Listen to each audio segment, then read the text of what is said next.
Hello everyone, welcome back to my channel and welcome back to my thoughts. Today we are getting close to reviewing every single Disney Plus show in Phase 4. We only have 3 more to go, 2 more after this episode, but we are getting into the home stretch. So just as a recap of this series, once again, I'm going through and I'm ranking all of the Disney Plus shows from the one I think is the best to the worst. There are 7 of them. We've already ranked 4. We'll get into those rankings in a minute. But just as a reminder, I will be reviewing the movies a little bit after Wakanda Forever's out. So this is going to be the timeline, just for all of you guys to know. We will have the final 2 reviews out next week. We will then have my Power Level series, the end of Phase 4, being released. And then sometime after that, I will start my thoughts on the Phase 4 movies. Now, there is a surprise project and a surprise new series which will be happening after I'm done with my Phase 4 movie reviews, which I'm very excited for. It's going to take up a lot more time and fill in a lot more of the gaps between my Power Level series videos, but I will save that for when we get to a point where I can flesh it out a bit more and talk about it a bit more.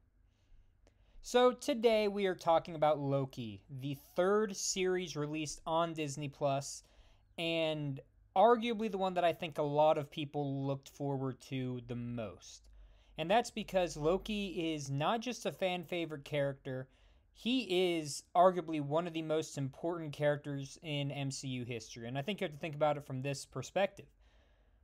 Loki was the one who essentially started the entire Infinity Saga.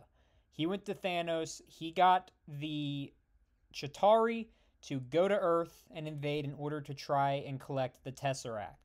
Because of that, Thanos thought he had to do it himself, and then Loki, in an attempt to kill Thanos, ended up dying himself. Now, I think an important distinction to make, for those of you who have not really seen the series or are still a little confused on the timeline, the Loki that we follow in the events of Loki, the Disney Plus show, comes from an alternate timeline where the Avengers from the actions taken during Endgame go back in time and attempt to steal the Tesseract. In that timeline, Loki gets the Tesseract, transports away, and the TVA shows up to get rid of his timeline and bring him into the TVA for questioning. So just to make sure everyone's on the same page, that is how we get this version of Loki. Also, not to mention, Loki is essentially the catalyst for starting the next phase in the MCU, Phase 5 and 6, otherwise known as the Multiverse Saga. And, we'll get to that. We'll talk about it when we start talking about the series more in depth. But Loki, the character, first appeared in Journey into Mystery number 85. It's a very interesting comic. He challenged Thor to a strength battle, which I think in the comics look was a little bit more powerful in terms of physical strength. In the movies, he's really witty, but that's neither here nor there. The important thing to note is that, just in the comic, it introduced him as someone who liked to challenge Thor, and that sort of character trait has continued on, and Loki has become a constant pain in the Avengers side ever since. So as always, we're going to start by talking about the pros of this series, and the first pro is Tom Hiddleston. I think that when everything is said and done, once the MCU ceases to exist as a concept, as a movie series, there will be a few actors who will have had career-defining roles within the MCU. I'm already thinking of Robert Downey Jr. as Iron Man. People cannot see RDJ and Tony Stark as different people. There's an argument that could be made that Chadwick Boseman, RIP, he's already super just intertwined with the Black Panther character. And I think the character of Loki is always going to be synonymous with Tom Hiddleston. That's just because he is an excellent actor. He really gives depth and personality to the character. And something that made Thanos such a great villain is that you could connect with him. You didn't think he was just this evil, mad titan that, just had a pointless goal and he just wanted to kill everybody. No, you sort of sat there and were like, well, Thanos brings up some good points. Loki brings up some good points as well, and he was the original villain that a lot of people connected with. And Tom Hiddleston really goes on a redemption arc as Loki in this series, and I think it's phenomenal to watch. As I said, there have been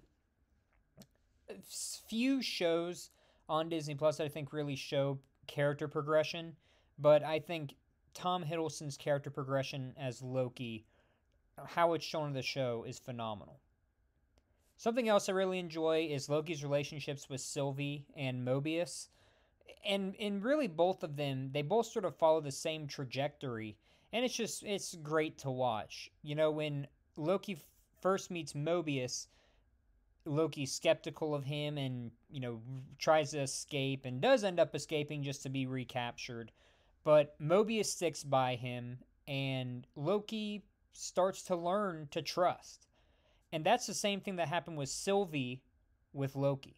Sylvie didn't trust Loki, and they ended up learning to trust each other. Now, of course, the end of the series, the whole sort of final conclusion was a issue of Loki, or Sylvie not trusting Loki, and her sending him to an alternate timeline, an alternate TVA. So as we think so far, we don't know how that will change in season 2, but for the time being, that's what happened. And again, it was just a great progression from every single character. And again, I just thought overall it was phenomenal. Absolutely phenomenal. Another pro, which I could say this might be another exception. I know I mentioned this in She-Hulk, but you could argue that the Loki variants were a pointless cameo, but I really don't think it's the case because the whole show premises around the Lokis. And I think the fact that we got to see there were more Loki variants is a strength. The thing that really stands out about the variants is that they're all extremely different from each other. Starting with Sylvie, going to classic Loki, going to President Loki, all the way to Alligator Loki. They're all very individualized characters and bring something new, not only that we can relate to from knowing Loki as a character, but just in general, we know that Loki would be someone who wants power, so President Loki makes sense. We know that classic Loki, once Thanos attacked, him going and hiding away, that would make sense. So it's a very believable concept. There would be multiple Lokis with multiple different motivations like this. I think this is the best representation of variants we've seen in the MCU so far, outside of Spider-Man, but including the Doctor Strange variants, the Wanda variants. I think these are the best variants we've seen. Lastly, I do have to mention the fact that they included Kang. I thought was a great choice because unlike other, major villain reveals, Kang, the version we got, He Who Remains, is not going to be the sole Kang variant we see throughout the remainder of the movies. Again, I think we're going to see Kang serve as the main villain in probably 2 or 3 more movies. I know for a fact we're going to see him in Ant-Man. I'm pretty sure we're going to see him in Fantastic Four. And you're setting up the less evil version of him in this movie, and I think that was great.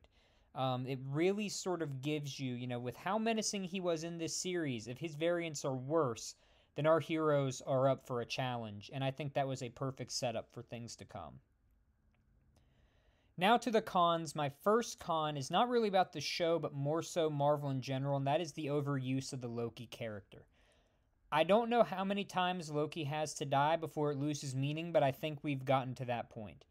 I mean, I think in almost every single movie Loki's been in, outside of maybe Avengers and outside of Ragnarok, it has been shown that Loki has died. And it's getting to the point where, I know that everyone says, you're going to lessen and cheapen the, stakes if people keep coming back, and I agree with that. But with Loki, I mean, I don't know how much further his character has to progress. And I think that Marvel's using him because he's a fan favorite, but at what cost? Now, again, I could be completely wrong, and Loki Season 2 will completely add a new element to his character, but I do not want to see them kill off Loki again, because that's just a major complaint of me with the character, is that I really think that they're overusing him, and they are lessening his character through their overuse and overutilization of him. But again, that's just me. But I do think it's a con overall. I enjoyed this series, but again, I think the overuse of Loki is hurting his character overall. Another con is that a lot of the secondary characters were lacking depth.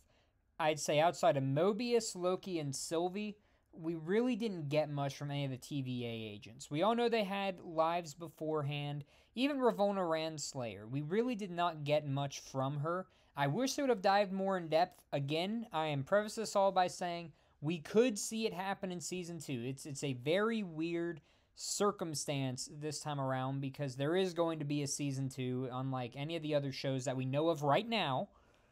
And so there could be major character depth for some of the TVA agents. I don't know, but I wish we could have seen more. I'm thinking of Hunter B-15, and again, Ravonna Renslayer as well. I wish we got more character depth there. Two great characters, but again, I wish we got more depth. Lastly, I think the story could have been longer. I wish we would have gotten a 9-episode series like we got with She-Hulk for Loki, because I think there was a lot more time for you to expand on some of these characters, get to know these secondary characters better, and again, just really dive in depth to some of the weirder parts of Loki, some of the weirder parts of Loki's history, and dive into, the lives that Mobius had, the lives that Hunter B-15 had. Again, I'm going to preface this by saying if you are watching this after Season 2 is out and they do this in Season 2, I'll take back this criticism, but I still think it stands for now, is that the secondary characters were lacking a lot of depth that I think they could have gotten, and it would have been really nice to see. So now going on to my favorite and least favorite episode. In my opinion, I thought the best episode is Episode 5, Journey into Mystery. And I think that's because, again, you really get to see all of Loki's personality through multiple different characters. I think the story of Kid Loki killing Thor is a perfect shock moment for the audience. I think seeing Alligator Loki is hilarious. I think seeing President Loki, you just sort of go, yep, that makes complete and total sense that at some point in time he would be the president. And just seeing how our Loki interacts with all of that, it's great to see. Not only that, watching Mobius and Sylvie interact after they get pruned is hilarious. Now, we only see Sylvie get pruned. Mobius got pruned in the episode prior, the same episode that Loki gets pruned in. But seeing their interaction, talking about their relationship to Loki, it's just phenomenal. It's absolutely incredible, and I love it. I hope we have more character interaction between the two of them in Season 2. And to cap it all off, classic Loki sacrificing himself by making a replica illusion of Asgard is fantastic. Again, I really just think there was nothing in this episode that I found utterly wrong, and I think that's great. Now, the worst episode I had a hard time coming up with, because, again, I really don't think many episodes are actually bad in this series, but the one that I chose, it was between Episode 3, Lamentus, and Episode 4, Nexus Event. I chose Episode 4, Nexus Event, just because when I was going back, rewatching the series, reviewing it, that episode sort of drags on in the beginning, and we really don't see much of anything until the end. This is the episode where Loki gets put in the sort of repeat simulation where Sif comes up and kicks him in the groin. Again, it's very slow, and then the ending is absolute mania. You see Mobius get pruned, you see Loki and Sylvie fighting the TVA agents, and then we end with Loki getting pruned. But the lead up to that was so slow. The pacing is just awful. And again, it was between this and Lamentis. And Lamentis, I think we get a lot more character depth than we do in this episode, and that's why I'm ranking it as my worst episode. So now we are at the part where I'm going to rank it. And just to give a recap, so far we have Hawkeye as my second best, Moon Knight as my third best, She-Hulk as my sixth best, and Miss Marvel as my seventh best. And Loki ranks as my fourth best Disney Plus show out of the 7. I really enjoy Loki. I didn't quite think it was as good as Moon Knight for very different reasons. But again, I just think overall Loki was a great series. It being number 4 is not a slight at it whatsoever. I just think that Hawkeye and Moon Knight bring something to the table that Loki doesn't. And they expand characters in a way that Loki really did not. Again, we got a lot more character depth from Loki in this series, don't get me wrong, but it's sort of isolated, and outside of them killing King and that starting the branch that we are now feeling, this series sort of felt like just another excuse to have Loki being used as a character. And we'll see if that changes, and it very well could, but for now I'm having it ranked as my fourth best Disney Plus show. With that being said, guys, as always, please leave your thoughts and comments down below. Make sure to leave a like, share this video with a friend, and stay tuned for when we come back next Wednesday to talk about our second to last Disney Plus show, Falcon and the Winter Soldier. I'll see you all then. Have a great weekend, and good days ahead.